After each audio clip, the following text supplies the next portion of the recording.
So today we're going to be continuing to take a look at a scenario where civilization starts over. We're now on episode 72 of the series, and in the previous episode we saw the peace treaty of World War IV, also known as the Crimean Conference, in which we saw the new borders of the world get created, as well as a new international organization, and a few other things that we're going to be talking about today. So if you guys do enjoy today's episode, make sure to leave a like on it and subscribe to the channel if you're new. All the support is greatly appreciated as we're trying to get to 200,000 subscribers by the end of the summer. Make sure to join the new Discord server, link to it in the description below, and let's go ahead and jump straight into this video. Now, I do want to say that the technology map and the stability map, I forgot to update those. I'll have to do that after this video, which is no big deal because they're not going to be super important in today's episode. But the first thing we're going to be talking about is none other than the Assembly of Nations. So the Assembly was created after World War IV as kind of this world's version of the UN in order to prevent another radical war from taking place, or more so to prevent any kind of world war from taking place in the future. So far, it's been a lot more successful than the Organization of States, and that is for a very good reason. Because investigators from multiple countries, such as America and China, visited the capital of the Dutch team and got access that they have never been able to get before, since, you know, the victors of World War IV were occupying the Dutch for some time, especially while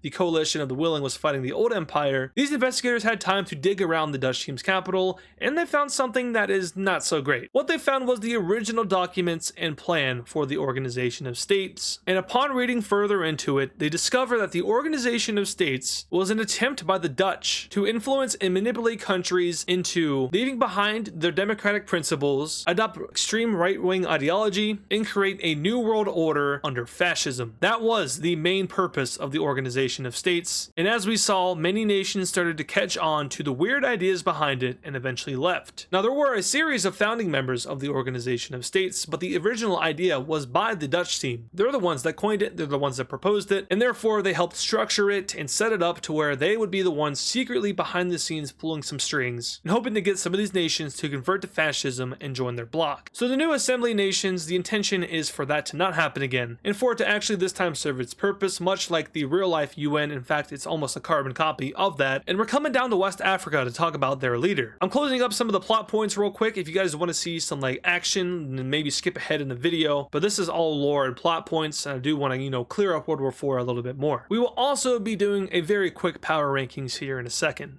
Now, why did West Africa's leader resign? Why did he leave the war, and why did he blow up his own ally in the Gold Team? And the reason for that is purely just human sympathy and guilt. I know that West Africa is a fascist nation. I know that people don't see them as, you know, any kind of good guy. The fascists in this world are not good people. But West Africa's leader has indeed been around for a while. He wasn't always a fascist. He converted into fascism after being influenced to do so. But truly, he felt guilty about the actions of the Gold Team. And that's because West Africa is the nation that gave the Gold Team the blueprints to their nuclear weapons. They also gave them the blueprints for their bio and chemical weapons. This is something that is largely hidden in the World War IV peace treaty, and not a lot of people are told about, because otherwise West Africa's reputation would be destroyed, and it's likely that it could get violent. So for the simple reason that West Africa, 1, launched their own nukes into the Gold Team, and 2, left the war, the Assembly of Nations decided to cover it up a little bit. Now, when the West African leader gave all of this technology to the Gold Team, he told the leader of the Gold Team to use it only for defensive purposes. The nuclear bombs were to be there for deterrence and deterrence only, and the bio/chemical weapons would be there for defensive purposes. At this point in WICSO, many nations across the world have their own bio/chemical weapon programs. The Gold Team was just the first nation to actually use them. West Africa thought that they would use them for defensive purposes, not that they would use them on people, on actual civilians. They didn't think that that would happen, but unfortunately it did, and that was too much for the West Africans to bear. They feel the shame and responsibility from their actions. So that's why we saw the mag dump. Now, another thing we need to talk about with the Assembly of Nations is the Mesopotamia Accord. I didn't mention this in the last video because I wouldn't have said it until the end, and of course not everyone that is watching in the beginning is going to be watching at the end, so I want more people to hear this. But the Mesopotamia Accord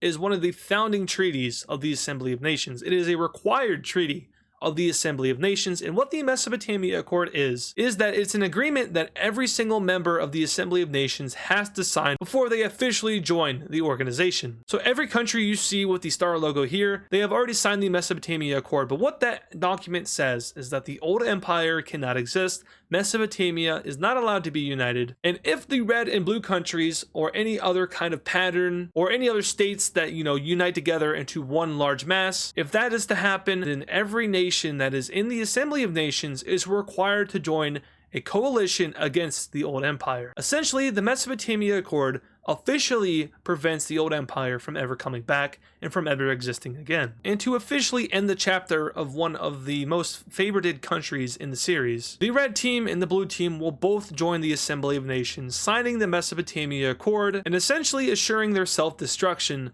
if they ever try to go against this treaty. The people of Mesopotamia will take it. There is unity within these countries, and essentially it kind of functions as a mini old empire, or a very separated old empire to say. More on that here in a little bit. But as for the Assembly of Nations, there is yet another accord/convention that is created, and this is the Golden Convention. It's called that because it is essentially WICSO's version of the Geneva Convention. The Golden Convention states that the value of human life should be prioritized by every single nation in the world, and that there are a series of things that you cannot do to your own civilians. There are a series of things you cannot do during warfare. Essentially, this is just basically an exact copy of the Geneva Convention. But we're getting into the age of modernization, which is what this next era is called, which means that these human life roadblocks, if you want to call them that, do exist. You can no longer kill your own civilians. That is an international crime. That is a war crime, a crime against humanity. There will be punishment for that. And much like the Mesopotamia Accord, you are required to sign the Golden Convention document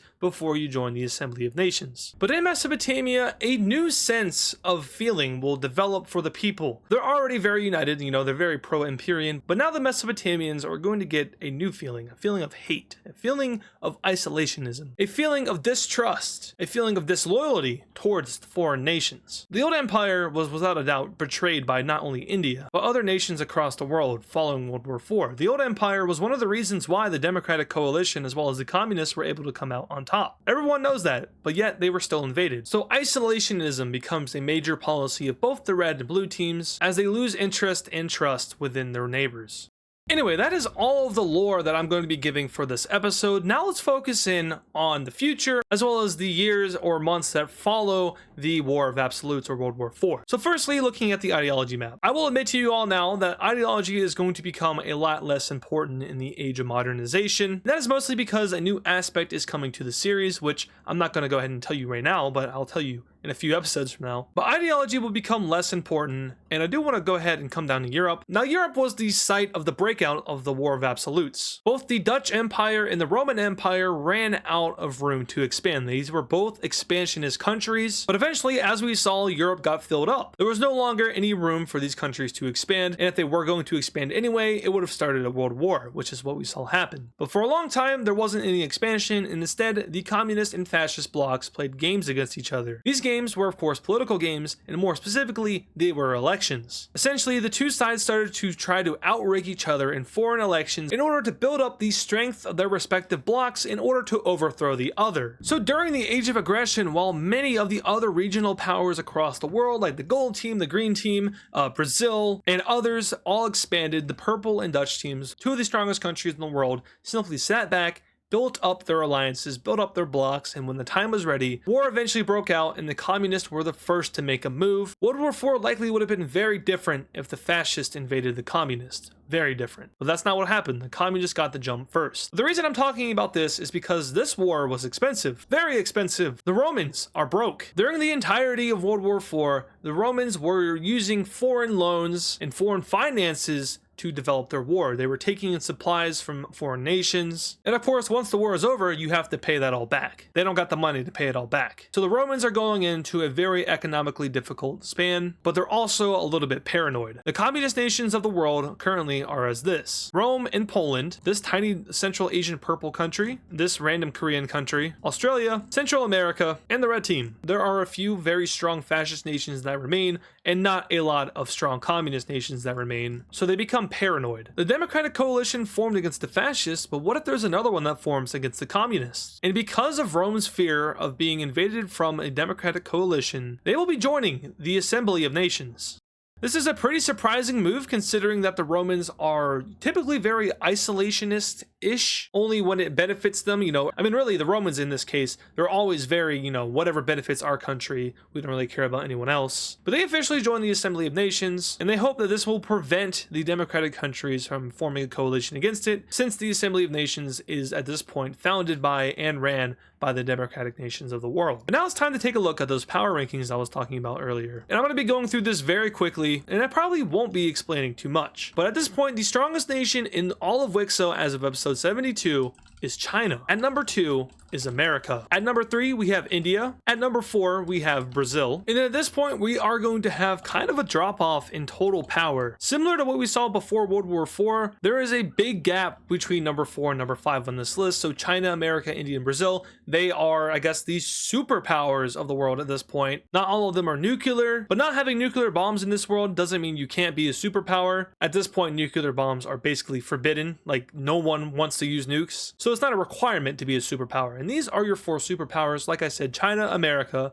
and then India and Brazil. Anyway, at number 5, we do still have Rome. They have dropped off from number 3 down to number 5. That is due to the financial issues that they are happening, but do know they are still stable and they still have a very good military. It's just that they kind of have a hard time funding said military. Anyway, at number 6, we now have Vietnam. Number 7, we have Ireland. Number 8, we have Norway. 9 is red Australia. And then at 10, we have South Africa. So these are your top 10 powers in the world when you are factoring in economy, military, and stability. There are separate military rankings that will definitely look different than this, but as for now, these are our top 10 overall countries. Make sure to keep this in mind. Anyway, what other nations will be joining the Assembly of Nations? A lot, actually, and many of them are some of the new countries. In Europe, we see Iceland join, Iberia and the Dark Cyan team, France, the new Dutch Republic, Scotland, Germany, Switzerland, the Dark Blue team, the Northern Polish country, the Orange team, the Brown team, the Gold team, Denmark, and that is all of the new European nations. Over here in South America, we see this red team join as well as the remnants of the pink team. In Africa, pretty much every single democratic nation will join, if not every single democratic nation. Apart from the purple team and the northern Libyan team, these guys don't join. But all the other democratic nations do. No new countries will join in Mesopotamia, but the Persian country will join, as well as a lot of these former green team countries, including the pink team who joins. Other than that, no other nations in the world will be joining at this time, but already the Assembly of Nations is more popular and a lot more trusted and successful than that of the Organization of States, the former fascist ploy by the Dutch Empire. So if you're anti-war, this is a really good thing. A lot of the nations of the world are finally coming together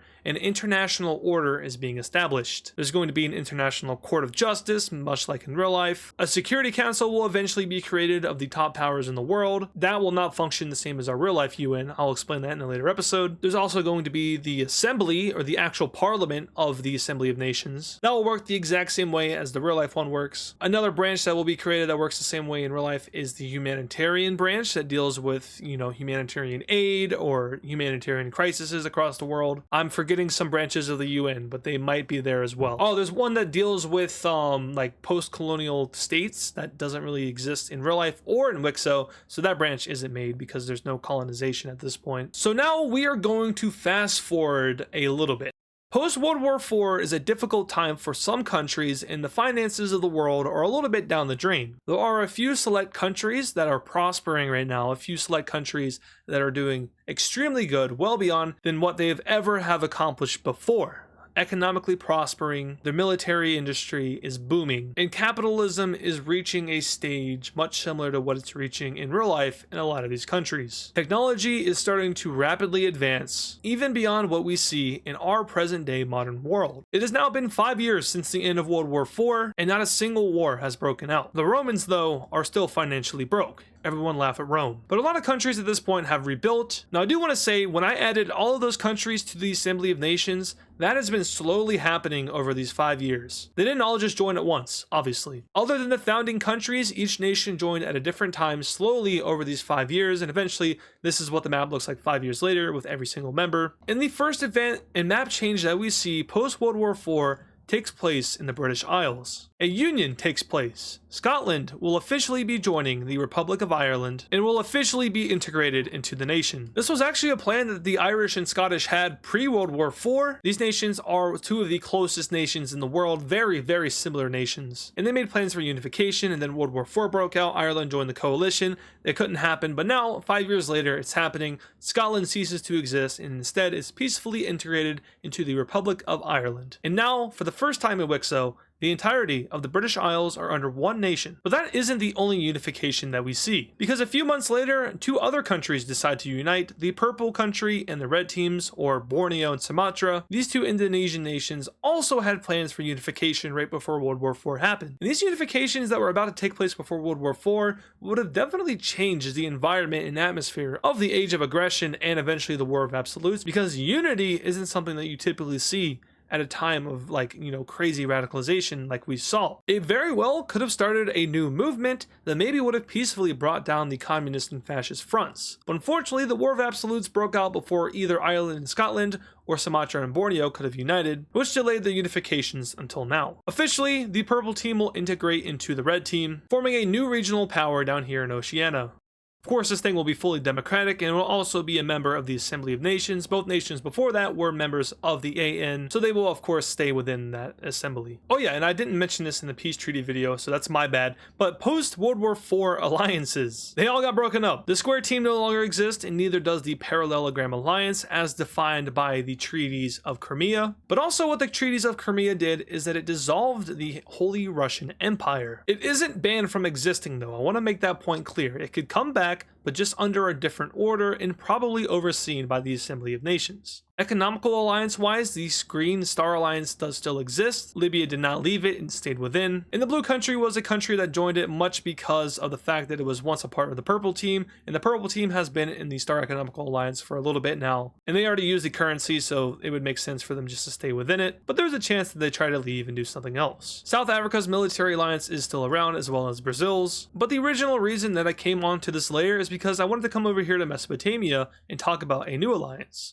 And that alliance is going to be the Circle Economical Alliance, created by the red and blue team together. The MEO, or the Mesopotamian Economical Order, is exactly that. A common currency is established and each member of this alliance will use it, and it's the exact same currency that the old empire used when it was all united together, not only before World War IV but also before World War III when it officially dissolved. So they're basically just centralizing the old empire's currency amongst the borders of these individual sovereign nations. And this currency will also be offered to the other nations of Mesopotamia. The Dark Purple team will quickly switch currencies. They will get aid from the AN in the process of doing so because, switching your currency is a very lengthy and often hard process, but nonetheless, they go through with it. Palestine will join this economical order, and surprisingly enough, the Pink team will as well. Now, this is a regional economical alliance, and it does have requirements to join it, and those requirements, of course, are that you have to be a part of the former old empire at its territorial peak. So technically the gold team is allowed to join this thing, as well as the orange country and Greece, all of Anatolia, Egypt, Sudan, even Persia is technically allowed to join it, as well as the green